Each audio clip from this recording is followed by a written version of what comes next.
I'm gonna start by kind of like analyzing both sides. We have the government and then we have, rideshare. The government moves very, very slow. We need to accept that what we experienced in the pandemic, these laws will help underperformers and hurt overperformers. The government could force Uber and Lyft to do something, and then Uber and Lyft can find out a way to circumvent it in a way that harms drivers or passengers. We have to face that reality sooner, and a lot of drivers are struggling with that. We're working for companies that have literally already said they want to replace us. They want to send a clear message to workers that minimum pay has consequences. I do think this is in response to a bunch of illegal immigrants that have come to America and are using other people's accounts. But right now, for the majority of orders, the tip is 0. I want to get Money Talk with Tristan's perspective on tonight's combo. Welcome to the channel. What do you got to say?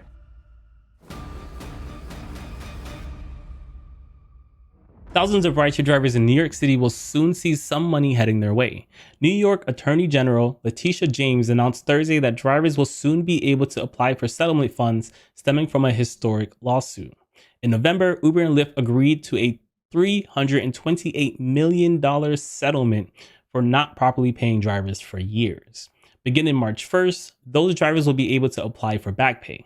All rideshare drivers will also start receiving paid sick leave and minimum pay rate. This is all cool stuff. But going back to the video where I was talking to on Pedro's channel, the more, like, if there's a minimum pay rate and people are getting paid sick leaves, non-rideshare drivers are going to hear that and want to become rideshare drivers. So that can affect the supply and demand, right? Here's a legislation that is positive on paper that could have negative repercussions. Now, not thankfully, but circumstances would have it that New York has a cap on how many rideshare drivers there can be. So in a city like New York City, this is actually, pretty good. There might be other negatives we're not aware of, only time will tell. But enacting this policy in a city that doesn't have a cap on rideshare drivers is only going to flood the market more than it's being flooded now. So that's something to think about when we hear the government.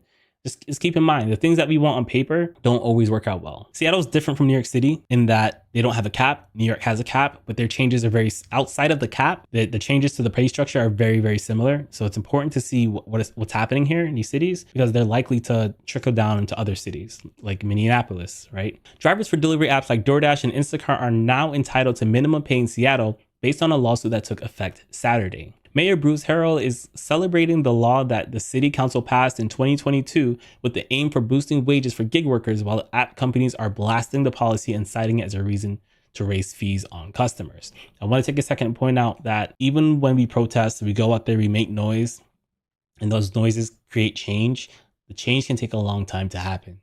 So if you're just chilling back and hoping Uber and Lyft change over the next year instead of trying to figure out an exit plan, you're only doing yourself a disservice. The government moves very, very slow, and always do what you can first and then hope for the long term. But in the short term, you just have to do what you can to have an impact on your business. Designed to help workers delivering meals, groceries, and packages through apps make the equivalent of Seattle's minimum wage or more, the law requires app companies to pay at least 44 cents per minute plus 74 cents per mile during or $5 per order when an order would otherwise pay less. They're saying that at minimum, a food delivery person is going to make $5 regardless of the cents and the minutes. I don't know why they phrased it that way. 44 cents per minute. I don't even know what a good minute is for like food and delivery because it's so low. It's kind of like irrelevant because we drivers and food delivery people, we make our money on miles. That's what I'm saying. If you're in traffic, you're losing money. Driving 10 miles for a short period of time is more efficient than driving 10 miles in traffic because of how our pay structure is. 74 cents per mile for food, I think is great, right? We just said that the average rideshare driver is doing 80 cents per mile, and rideshare drivers typically get paid more than food people. So if they're bringing up that and that's minimum base rate, the city's regular minimum wage of $19.97 per hour for employees at large companies hasn't been directly applied to delivery app drivers, whom companies have treated as independent contractors because we are independent contractors, right? And that's the whole debate that we had on Pedro Santiago's podcast. Many thousands of people work on apps in Seattle, the city has said. Neither of the Seattle council members who originally championed the pay up law, Lisa Harbaugh and Andrew Lewis, are still in office.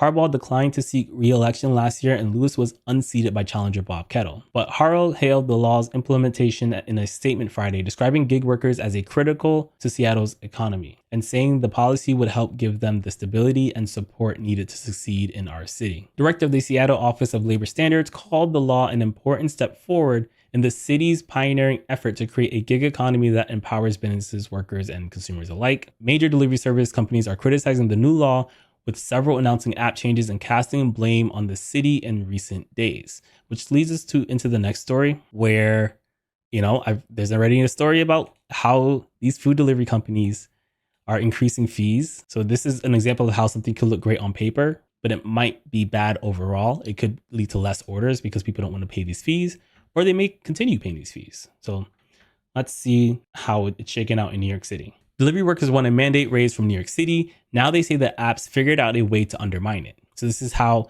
even the government could force Uber and Lyft to do something, and then Uber and Lyft can find out a way to circumvent it in a way that harms drivers or passengers. After a protracted fight in the courts, a historic law took effect in December aimed at securing fair compensation for the 65,000 gig workers in New York City that enable food delivery services to stay in business. The law forces DoorDash, Grubhub, and Uber Eats to pay their workers a minimum of $17.96 an hour, or the equivalent if they opt to pay per delivery trip. By April 2025, another pay increase will bring their hourly wages up to nearly $20 an hour. The minimum pay law is the first of its kind in the country and could be a major coup for delivery workers who previously earned only about $7.09 an hour, excluding tips, according to a report by the New York City Department of Consumer and Worker Protection. I started during the pandemic. I like to call myself a pandemic rideshare baby, and I didn't know what the world looked like in rideshare before the pandemic. But I recently spoke to one of the viewers here on the channel, and he said now feels just like how it was right before the pandemic.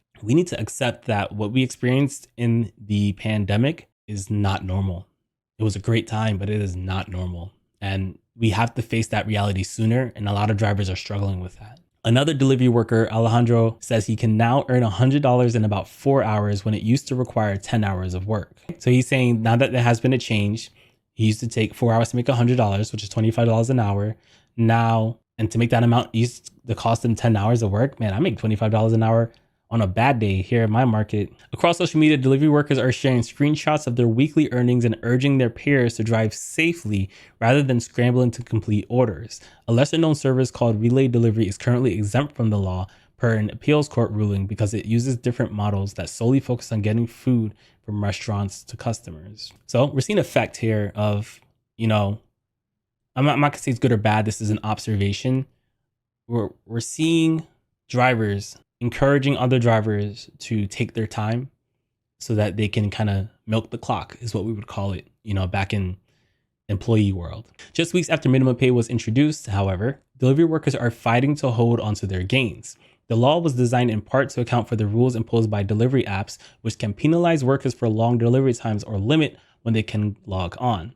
But delivery workers claim these issues have been exacerbated, a move that many of them see as a direct response to the minimum pay requirements. This is exactly what people would fear, that if we became employees and we were given a schedule, this is kind of a schedule, right? If it's too busy and you can't sign on, DoorDash does this, then, what's the point of increasing the pay, right? You might be making more per hour for the time you work, but you might not have access to work as many hours as you want. And that part would hurt me a lot.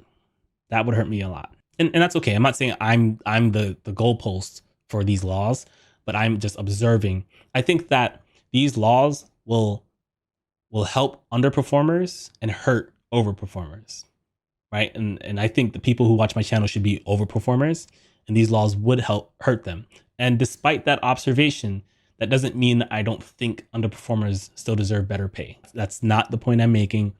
I think rideshare is a great transition job. And when you've been transitioned out of your last job, you should do rideshare.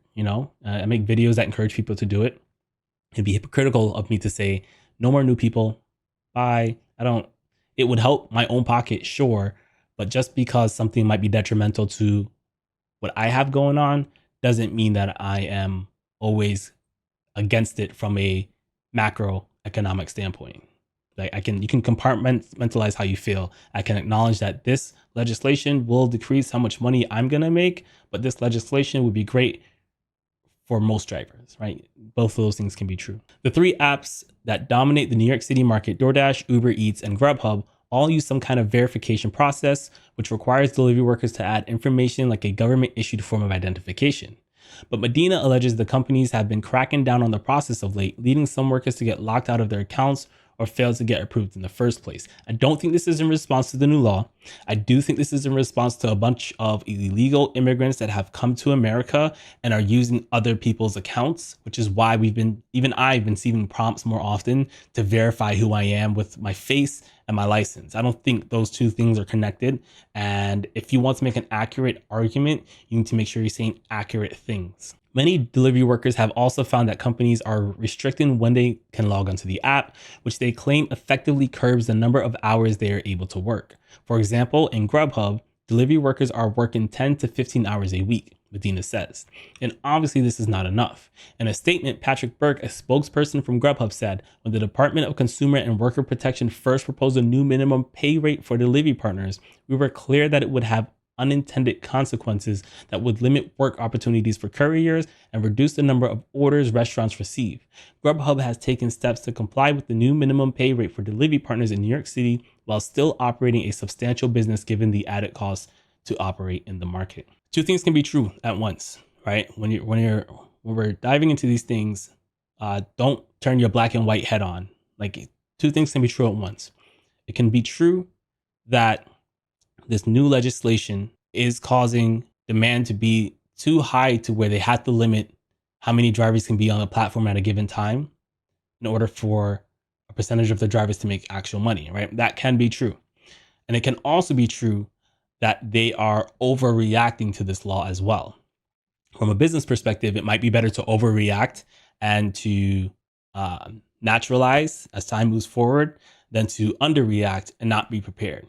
So I see both. It's supply and demand. It's basic college economics, which I struggled with initially, but it's basic supply and demand. You know, like, you increase pay, more people are going to want to start driving. And I don't think there's a limit on food delivery workers. I think there's only a limit on rideshare drivers in New York City.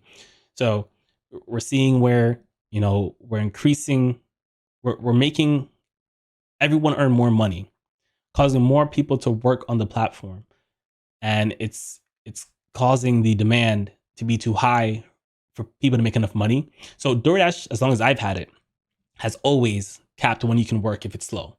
If it's slow and you didn't sign up for a schedule like an employee, you couldn't go online. So that's not new. They're probably just seeing it happen more often because of the change, right? So I think a percentage of it is like economics, and a percentage of it might be overreacting to the economics. Both things can be true at once. Uber recently rolled out a new scheduling system called Planner, which explicitly limits how many delivery workers can be online at a given point, citing new regulations that have changed how delivery apps like Uber Eats work in New York City. The minimum pay law does not require that companies limit access to their apps. Delivery workers in Manhattan have been especially impacted by these maneuvers, Medina says, due to the sheer density of workers. Most of these cases that we've been seeing or observing are from Manhattan because the market is much bigger. He says there's more work and more companies competing to beat each other, so they're being more aggressive to their workers. My seriousness is coming out. I'm gonna read through this, and I think I'm gonna go off. I'm gonna have a lot to say. The experiences reported by workers seem to vary by app. On Grubhub, for example, workers can receive violations if an order takes too long to be delivered. If they rack up 3 violations, their account is deactivated. Lately, Medina and other alleged workers have been getting violations for taking too long to complete deliveries, even if they had no control over the delivery time, because, say, a restaurant delayed the order. It's not our fault if we have to wait 20 to 30 minutes in one restaurant. Medina adds that when workers try to report these issues to the company, they don't care about it. The result, according to workers, is that they have to rush to meet the delivery timeline set by Grubhub, even if it means compromising their own safety. The nature of their work, which often involves weaving through traffic to complete orders on time, leaves delivery workers vulnerable to all kinds of safety issues, from bike thefts to injuries sustained on the job. In 2021, a study conducted by the Worker Institute at Cornell University said, and the Workers' Justice Project, the group that had helped organize Los Deliveristas Unidos, found that of the 500 workers surveyed, 54% of their bike stolen at some point. Across Facebook pages, like, all right, hold on. Since the pay increase Grajales says his experience with DoorDash has improved where safety is concerned. He doesn't feel as rushed while using the app and can respect the traffic lights, but the app has made other suitable changes to its interface, most notably moving the tipping prompt so customers are not asked to tip while placing an order. They made that illegal in New York City. The new design is probably going to go nationwide. The new design requires that customers remember to tip after delivery is completed, the effects of which are already being felt by delivery workers who say this change strongly discourages tipping. Medina says they aren't sure if customers are forgetting to tip or opting out altogether, but the impact is clear. We don't know what is happening, he says. But right now, for the majority of orders, the tip is 0. Prior to the wage increase, delivery workers were making about half of their hourly wages through tips per the DCWP report, which is common. Food delivery workers make more money on tips because the pay is so crappy by these companies. Uber has similarly tweaked its tipping structure. In a statement, an Uber spokesperson said, "We are starting to see the impact of the rule. Fewer couriers working less hours, competing against each other to do more deliveries faster, pretty much what the city predicted would happen in its study." Let me reread that. In a statement, an Uber spokesperson said, "We are starting to see the impact of the rule.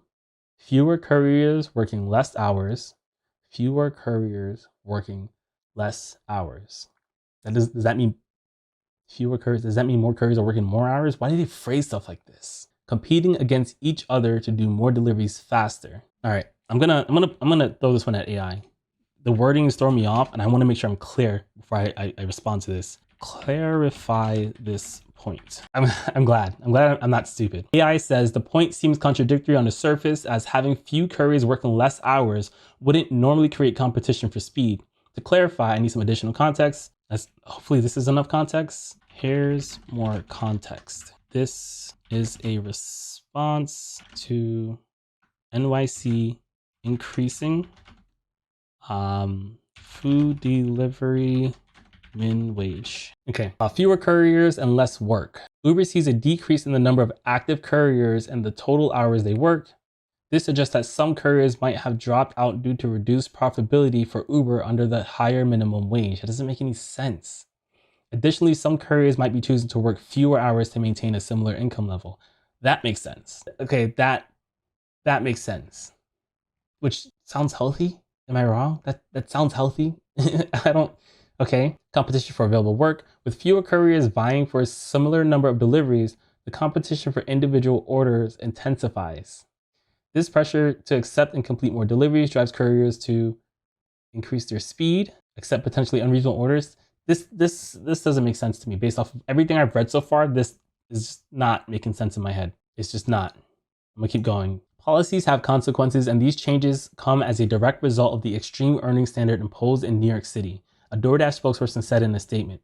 The city itself acknowledged that platforms could make changes to our tipping structure to help meet the significantly increased costs, which is exactly what we've done and therefore should come as no surprise. DoorDash has also previously made the argument that the minimum pay rate does not reflect the way the industry operates because DCWP excluded grocery delivery apps such as Instacart from the scope of the law. You mind your business. Don't focus on DoorDash. He's over here trying to get these other companies in trouble. These apps have tried to frame these changes as an inevitability, noting in public statements that modifying the tipping and scheduling functionality is a byproduct of the city's new pay standards for delivery workers. But delivery workers and their advocates point out that many of these moves aren't exactly without precedent. Grubhub and DoorDash already limited access to their apps at certain times to keep supply in line with demand, right? So if you're limiting supply and demand, then that statement Uber put out that we're just fumbling over doesn't make any sense. The advocacy group Justice for App Workers, which also includes drivers from Uber and Lyft, have warned that this would only escalate after the minimum pay law went into effect. Right? So they were doing this before the minimum pay law, and it only makes sense that it would get worse after the minimum pay law. That I can agree with. That makes sense. Our coalition has been sounding the alarm about lockouts for months, and unfortunately, they have already started. The group said in a statement, and just a few months ago, delivery workers recovered $22,000 in lost wages after lodging complaints with the DCWP against DoorDash, alleging the company had withheld payments by locking them out of their accounts over issues with verifying their identification and bank information. They want to send a clear message to workers that minimum pay has consequences, but it does. It actually does. And I'm not saying I'm for or against, but changes cause changes, It's this notion that you can change something and problems don't arise because of it is bad. Now, I'm not saying that we should keep things the same just because problems will arrive. If you change something, then you're gonna have to. Life is all about problem solving. You might find a process that's better than your old process, and it's going to come with new problems that you have to problem solve for. But what most people do or expect is that, okay, this change has problems, let's not change. That's not a good solution. But expecting change not to have any problems is also not a good solution, not a good way to handle it. And I think they're being ignorant of the fact that, if you want something to change, something has to give somewhere else. Companies have said that they had to change tipping because of minimum pay. That to me doesn't sound right. I don't. That's a cap out. So like I said, two things can be true. Actual changes can happen because of this law, and this is an example of the companies overreacting. Companies have said they had to change tipping because of minimum pay. That's false. That's a business decision. I agree. I agree with her here. This messaging has been so effective that the minimum pay proposal reported so discord, even among members of Los Deliveristas, who worried that delivery companies would respond in kind. It's a difficult situation because we need to explain the minimum pay, Medina says, but also we have to explain how they use this kind of retaliation against delivery workers to divide the workforce. Okay.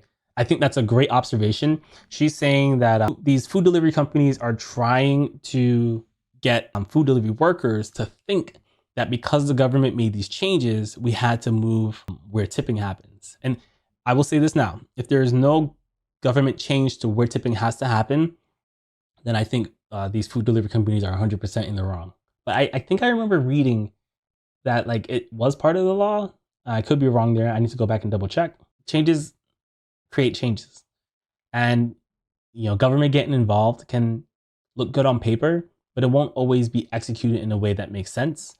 And so my response to that, my overall response that I really want the people who are watching right now to take in and absorb, whether you think the government should get involved or whether you think that they shouldn't, you need to have an exit plan. Have an exit plan because we don't know if the things we push for will work out well, right? It could be everything you've ever wanted. The old phrase, be careful what you wish for. It could be everything you've ever wanted and come with things that were not intended because the market kind of dictates the market. So make sure you have a backup plan. I want to get Money Talk with Tristan's perspective on tonight's combo. Welcome to the channel. What do you got to say? So the question is, what are my opinions on if government should be involved or should we just let things be? And this is my response. Thank you. I'm gonna start by kind of like analyzing both sides. We have the government, and then we have rideshare. So as far as the government goes, sometimes they'll put out good meaning legislation, and it doesn't always get executed the way it's planned. But I would say sometimes they put out some good stuff and it works. Sometimes they put out some good stuff and it doesn't work. Yeah. But with rideshare, Uber and Lyft have both stated in their press releases that their intention is to replace us with self-driving cars. Now, you might disagree with whether they can successfully do it or if they'll be able to achieve the cost goals to make that happen. But we're working for companies that have literally already said they want to replace us. And you can't just skip over that, right? So the thing I kind of want everyone to take a step back and really consider is, what is your rideshare exit plan? Even if you want to be a rideshare driver for as long as you can be a rideshare driver, you should have an exit plan that's in your back pocket, whether that means saving up the correct amount of money or getting the right certifications to do a transition. I know this job is great, but you have to have that plan baked in because these companies have already said that they want to get rid of us. And even if the government creates a law, which I do think we do need to be protected from Uber Lyft. They can take advantage of us. As for how much protection, that's up in the air, but they could come up with something we think looks good on paper and screws us off. And if you don't have that exit plan, we're screwed. I think that was awesome. Sergio responds to what I had to say. Yeah, Tristan, one thing that I honestly doubt that the AVs are going to be coming around anytime too soon, because if you think unit economics is bad when it comes to DoorDash and Uber and Lyft without owning any of the asset, okay, they can hardly turn profit without owning any of the asset. They don't own. All right, so we'll stop there. I don't want to go too long with this, but he's a lot of people. Whenever I make the point of autonomous vehicles, people think they're not going to happen. And My response to that is it's already happening, right? We may not be replaced right now, and they are testing it, and we're seeing the issues and we laugh at them. But just be aware, if there are 5 self-driving cars on the road, that can make the difference between surges popping up and not popping up, right? And Jeff Uber AZ, another YouTuber, he drives in Arizona, and they're testing Waymo in Arizona, and he says there are hundreds of them. He said they were literally approved to be driven on the highway recently, and even if they're only taking short rides, they're lowering the overall demand of passengers, which affects surges, which affects driver saturation. You guys, like on Facebook, I see drivers get upset all the time when they share numbers because they're all worried about other drivers hopping on. Here we have autonomous cars already operating in certain markets. Now, they've lost their license in certain markets. They're still thriving in other markets. There's going to be that pull and push of it, right? Before it gets regulation and all that. But even if we set all of that aside, all of it, Uber and Lyft have stated that they want to replace us with self-driving cars.